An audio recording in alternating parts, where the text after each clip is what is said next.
वाऱ्याने झाडाची फांदी हलू लागली. खिडकीत बसलेली मनुली फांदीकडे बघू लागली. वारा अंगावर झेलू लागली. गारगार वाऱ्याच्या झुळकेने मनुली सुखावली. काय छान वाटतंय. कुणीतरी गालावर अगदी मोरपीस फिरवल्यासारखं, मनुली मनाशीच म्हणाली. तिने डोळ्याची उघडझाप केली. पापणी मिटली, पापणी उघडली.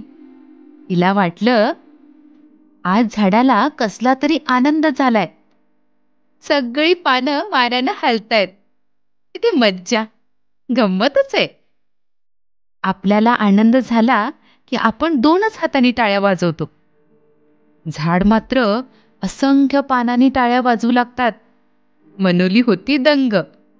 तिला दिसला पतंग. तिला वाटलं, हा पतंग मला उचलून घेऊन गेला तर? केवढं हे पिंपळाचं झाड आणि काय त्याचा पसारा. झाडाच्या उंच उंच शेंड्यावर हिरवीगार टोकदार पानं. इतक्यात गंमत झाली. पिंपळाची 2 पानं तरंगत तरंगत खिडकीतून आत आली. मनुलीने ती अलगद उचलली. पानाकडे एकटक पाहू लागली. पानेही तिच्याकडे पाहत होती. मनुलीला काहीतरी सांगत होती. मनुलीला वाटले, गंमतच आहे. मध्ये ही सरळ रेषा आणि कडेनं आलेल्या ह्या लहान लहान रेषा सगळ्या मधल्या रेषेला येऊन मिळतात. तिने पाने आपल्या पुस्तकात ठेवली. पुस्तक दप्तरात ठेवून ती शाळेत गेली. बाई वर्गात आल्या. बाईंनी प्रथम नदीबद्दल माहिती सांगितली. नंतर नदीची कविता शिकवू लागल्या. एखाद्या डोंगरात नदीचा उगम होतो. ती वाहत वाहत डोंगरावरून खाली येते. डोंगरावरून येणारे छोटे छोटे प्रवाह तिला येऊन मिळतात. मग नदीचं पाणी आणखी वाढतं. नदी पुढे पुढे जाऊ लागते. बाई नदीबद्दल माहिती सांगत होत्या. शेवटी बाई म्हणाल्या, उद्या नदीचं चित्र काढून आणा. मनुली गप्प गप्प होती.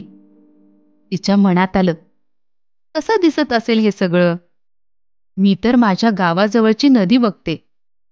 ओढे, ओहोळ आणि पुढे पुढे वाहणारी नदी, हे मला काहीच दिसत नाही. त्या डोंगरापासून चालायला सुरुवात करावी आणि लांबपर्यंत चालतच जावं, म्हणजे मला हे सारं दिसेल. वर्ग शांत होता. मनुली पटकन उठली. बाईंना म्हणाली, मी गमतीशीर चित्र काढले बाई.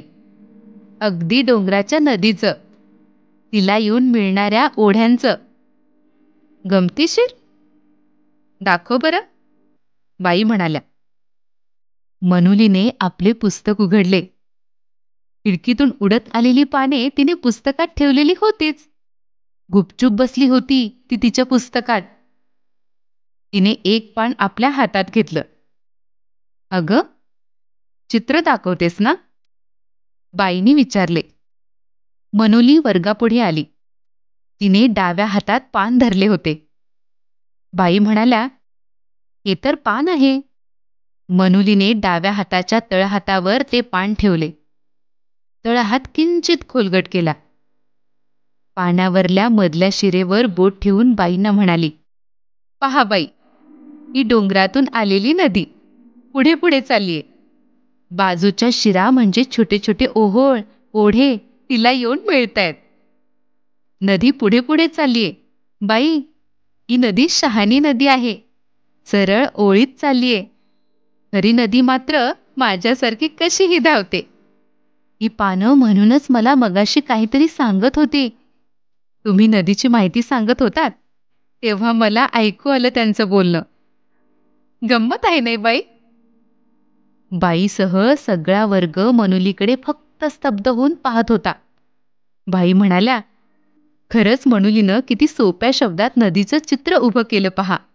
मनुली, तू छान कल्पना करतेस हं.